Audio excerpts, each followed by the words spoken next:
அனைவருக்கும் வணக்கம். சற்றுமுன் வெளியான முக்கிய அறிவிப்புப்படி குடும்பத் தலைவிகள் அனைவரும் பயன்பெறும் வகையில் இந்த மாதத்திற்கான மகளிர் உரிமை தொகை வழங்குவது குறித்து தற்போது முக்கியமான அறிவிப்பு ஒன்று வெளியாகியுள்ளது. இதை பத்தி வீடியோல பார்க்க போறோம். வீடியோவை கடைசி வரைக்கும் ஸ்கிப் பண்ணாம பாருங்க. வீடியோக்குள்ள போறதுக்கு முன்னாடி இந்த வீடியோ லைக் பண்ண பிரஸ் பண்ணிக்கோங்க. இப்ப அந்த சேனலுக்கு முறையா வரீங்கன்னா சப்ஸ்கிரைப் பட்டனை பிரஸ் பண்ணிக்கோங்க. அப்படியே பக்கத்துல இருக்கக்கூடிய பெல் ஐகான் பட்டன் பிரஸ் பண்ணிக்கோங்க. வாங்க வீடியோக்குள்ள போகலாம்.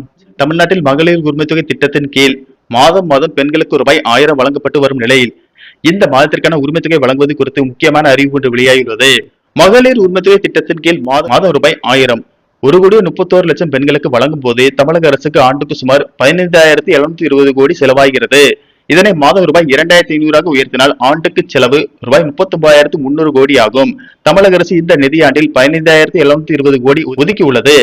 இன்னும் கூடுதலாக 23,580 கோடி ரூபாய் தேவைப்படும். தற்போதைய நிலையில் அரசுக்கு உள்ள வாய்ப்பு என்றால் மதுபானங்கள் விலையை உயர்த்துவதுதான்.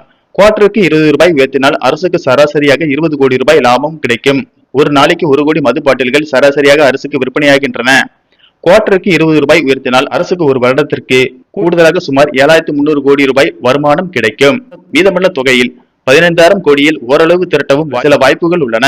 அரசு அண்மையில் கொண்டு வந்துள்ள சீர்திருத்தங்கள் மூலம் மதுபான ஆலைகளிடம் இருந்து பெறப்படும் கூடுதல் கட்டணங்கள் மற்றும் MRPக்கு மேல் விற்கப்படுவதை தடுப்பதன் மூலம் ஆண்டுக்கு சுமார் 3,600 கோடி வரை முறைகேடுகள் தடுக்கப்பட்டு அரசு கசானாவிற்கு நேரடியாக செல்லும் சூழல் ஏற்படும் என்று கூறியுள்ளது. அந்த வகையில் ஒட்டுமொத்தமாக 10,800 கோடி வரை அரசால் ஈட்ட முடியும். இந்த 10,000 கோடி பணம் தான் அரசால் மக்களிடம் வசூலிக்காமல் எடுக்கக்கூடிய வரிமுறையாகும். மற்ற வகையில் வரிகளை ஏற்றினால் மக்கள் கொந்தளித்து விடுவார்கள் என்பதால் அரசுக்கு உள்ள பெரிய வாய்ப்பு மதுபானங்கள் விலை உயர்வுதான். அடுத்ததாக மத்திய அரசிடமிருந்து வர வேண்டிய GST நிலுவைத் தொகையை முறையாக பெறுவது ஓரளவு அரசின் இழப்பை ஈடுகட்ட வழிவகுக்கும். அதேபோல் வணிக நிறுவனங்கள் வரி ஏய்ப்பு செய்வதை அதிநவீன தொழில்நுட்பங்கள் மூலம் கண்காணித்து தடுத்தால் ஆண்டுக்கு ரூபாய் 5,000 கோடிக்கு மேல் கூடுதல் வரி திரட்டிவிட முடியும். தாது மணல், கிரானைட் மற்றும் ஆற்று மணல் குவாரிகளை அரசு நேரடியாக வெளிப்படையான முறையில் ஆன்லைன் ஏலம் மூலம் நடத்தினால் இடைத்தரகர்கள் இல்லாமல் அரசுக்கு ஆண்டுக்கு சுமார் 3,000 முதல் 5,000 கோடி வரை கூடுதல் வருவாய் கிடைக்கும்.